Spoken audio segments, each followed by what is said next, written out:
Madam Speaker, I have a few questions for my colleagues. What if our foreign policy of the past century is deeply flawed and has not served our national security interests? What if we wake up one day and realize that the terrorist threat is a predictable consequence of our meddling in the affairs of others and has nothing to do with us being free and prosperous? What if propping up repressive regimes in the Middle East endangers both the United States and Israel? What if occupying countries like Iraq and Afghanistan and bombing Pakistan is directly related to the hatred directed toward us?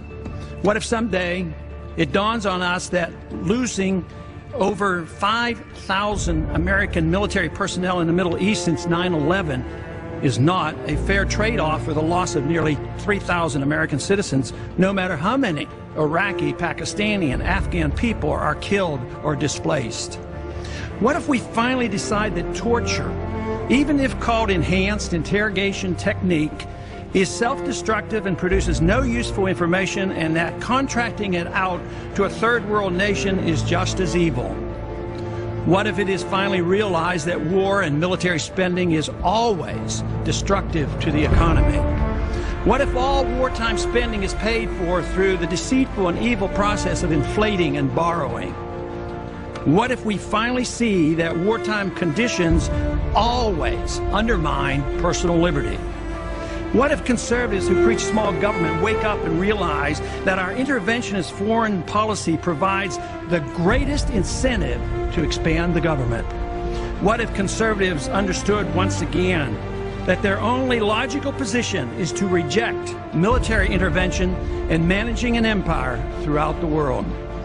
What if the American people woke up and understood that the official reasons for going to war are almost always based on lies and promoted by war propaganda in order to serve special interests? What if we as a nation came to realize that the quest for empire eventually destroys all great nations? What if Obama has no intention of leaving Iraq? What if a military draft is being planned for the wars that will spread if our foreign policy is not changed? What if the American people learn the truth, that our foreign policy has nothing to do with national security, that it never changes from one administration to the next?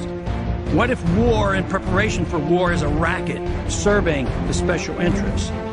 What if President Obama is completely wrong about Afghanistan and turns out worse than Iraq and Vietnam put together? What if Christianity actually teaches peace and not preventive wars of aggression? What if diplomacy is found to be superior to bombs and bribes in protecting America? What happens if my concerns are completely unfounded? Nothing. But what happens if my concerns are justified and ignored? Nothing good. And I yield back the balance of my time.